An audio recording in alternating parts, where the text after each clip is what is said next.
జీవితంలో మనము ఎవరినైతే కళ్ళు మూసుకొని గుడ్డిగా నమ్మేస్తామో వాళ్ళే మన కళ్ళు తెరిపిస్తారు.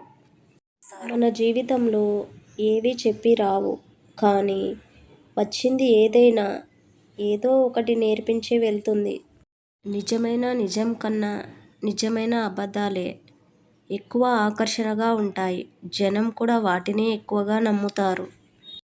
నా ఆనందంలో నువ్వు, నా ఊపిరిలో శ్వాస నువ్వు, నా గుండెల్లో చప్పుడు నువ్వు, నేను అనే పదానికి అర్థం నువ్వు, నా ప్రాణమే నువ్వు. నా తలుపులు నా మదిలో గడియారపు ముళ్ళులా నిరంతరం పరిగెడుతుంటే నిన్నెలా మరువగలను? ఇంటి బయట తింటే అమ్మ చేతి వంట రుచి తెలుస్తుంది. ఇంటికి దూరంగా ఉంటే నాన్న తోడు విలువ తెలుస్తుంది. పరిస్థితులను తట్టుకొని నిలబడితేనే జీవితం విలువ తెలుస్తుంది. నిజమే కదా? మనం ఎదుగుతుంటే కొంతమంది మనల్ని వెనక్కి లాగి సంతోషపడతారు. వాళ్ళలో చాలామంది మన బంధువులు ఇళ్లలోనే పుడతారు.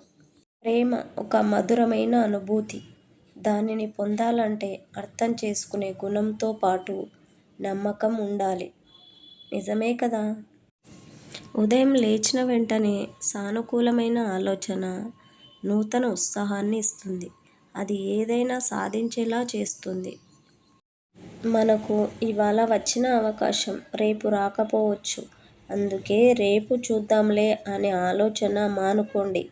వచ్చిన అవకాశం సద్వినియోగం చేసుకోండి. Thank you watching. Please subscribe.